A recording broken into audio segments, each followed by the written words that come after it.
1882년 한양거리에 칼바람이 몰아쳤어. 분노한 군인들이 궁궐로 몰려가고 있었거든. 그들이 외치는 건 단 하나. 대원군을 다시 모셔와야 한다. 거지에서 시작해서 조선의 절대 권력자가 되었다가 며느리에게 밀려 권력을 잃은 남자. 과연 그는 조선을 구원할 영웅이었을까? 아니면 시대를 거스른 완고한 보수주의자였을까?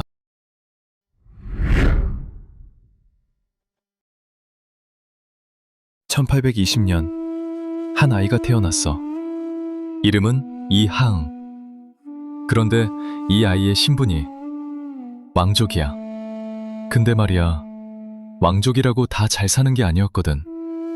조선 후기로 갈수록 왕족들도 점점 몰락하기 시작했어.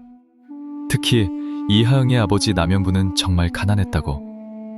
어린 이하응이 얼마나 가난했냐면 거리에서 구걸을 할 정도였다는 야사까지 있어.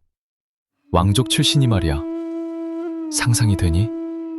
궁궐과는 하늘과 땅 차이인 허름한 집에서 하루하루 끼니를 걱정하며 살아가는 어린 왕족의 모습이. 그런데 이하응은 여기서 포기하지 않았어. 오히려 이 경험이 그를 더 강하게 만들었거든. 가난이 뭔지, 백성들의 삶이 어떤 건지 몸소 체험한 거야. 이게 나중에 그의 정치 철학에 엄청난 영향을 미치게 돼. 아버지 남영군이 죽고 나서는 더욱 어려워졌지만 이하응은 절대 굽히지 않았어. 하늘이 무너져도 솟아날 구멍은 있다는 게 그의 좌우명이었거든. 근데 정말로 그 구멍을 찾아낼 줄 누가 알았겠어.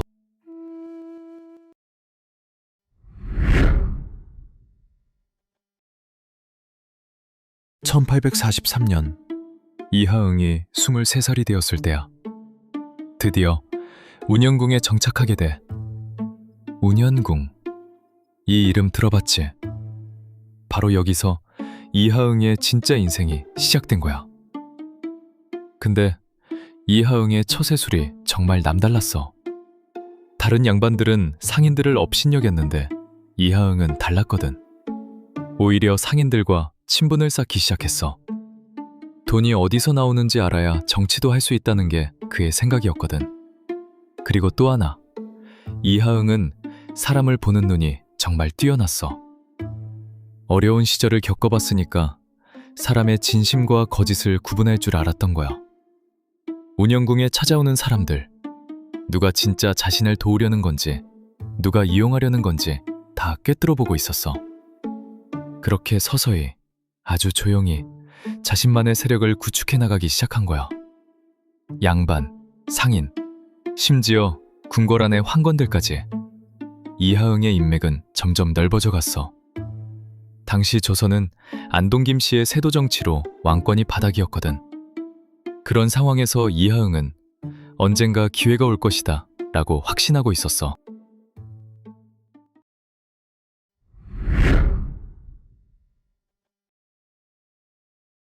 (1863년 12월) 드디어 그 순간이 왔어. 철종이 갑자기 죽은 거야. 후계자가 없었어. 조선 왕조 500년 역사상 가장 위험한 순간 중 하나였거든. 그런데 이때 이하응이 움직이기 시작해.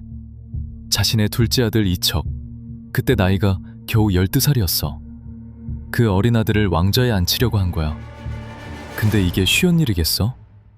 안동김 씨 세력이 가만히 있을 리 없잖아. 궁궐 안에서는 보이지 않는 치열한 암투가 벌어졌어. 누구의 후손을 왕으로 앉힐 것인가를 두고 말이야. 그런데 이하응의 정치적 수완이 빛을 발했어.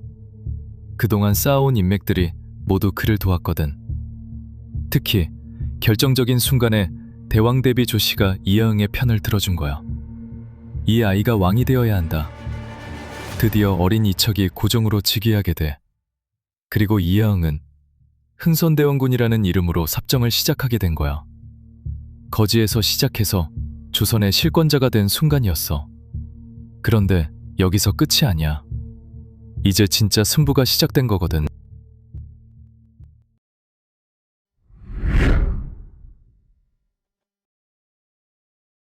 섭정을 시작한 대원군이 가장 먼저 한 일이 뭔지 알아? 바로 쇄국 정책이었어. 당시 서양 열강들이 조선을 노리고 있었거든. 특히 1866년 병인양요 때는 프랑스가 직접 쳐들어왔어. 그런데 대원군의 대응이 정말 대단했어. 물러서지 않는다. 강화도에서 프랑스군과 맞서 싸워서 결국 물리쳐버린 거야. 이때 대원군이 한 말이 정말 유명해. 서양 오랑캐가 침입하거든 싸우지 않으면 화친이요, 화친을 주장하면 매국이다.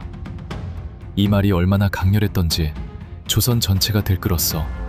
그리고 1871년 신미양요 때는 미국이 쳐들어왔어. 이때도 마찬가지야. 광성보에서 어제현 장군이 대한문이라고 쓰인 깃발을 들고 끝까지 항전했거든. 비록 장군은 전사했지만 미군도 결국 물러갈 수밖에 없었어. 이런 승리에 힘입어서 대원군은 전국에 척화비를 세우기 시작해. 서양 오랑캐가 침입하는데 싸우지 않으면 화친이고 화친을 주장하면 나라를 파는 것이다 라고 새긴 비석을 전국 곳곳에 세운 거야. 대원군 자신이 직접 글씨를 썼다고 해. 당시 대원군은 확신하고 있었어. 우리가 옳다. 조선의 길은 이것이다.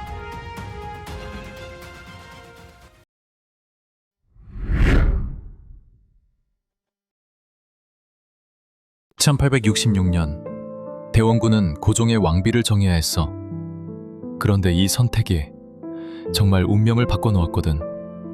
안동김씨 대신 민치록의 딸을 선택한 거야. 바로 후에 명성황후가 되는 민자영이었어. 대원군은 생각했을 거야. 내가 키운 며느리니까 내 말을 잘 들을 것이다라고. 하지만 이건 정말 큰 착각이었어. 시간이 갈수록 며느리와의 갈등이 심해졌어.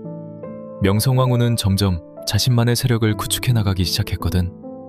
그리고 1873년 드디어 결정적인 순간이 와. 고종이 성인이 되면서 친정을 선언한 거야. 그날 고종이 아버지에게 한 말이, 아버지께서는 이제 쉬십시오. 이 말을 듣는 대원군의 심정이 어땠을까? 그동안 아들을 위해, 조선을 위해 모든 걸 바쳤는데 신하들 중에는 그때 대원군의 눈물을 봤다는 사람들이 있어. 권력을 잃는다는 게 이런 거구나. 이때부터 대원군은 정치 일선에서 물러나게 돼. 그런데 이게 끝이 아니었어. 며느리 명성황후와의 진짜 대결은 이제 시작이었거든.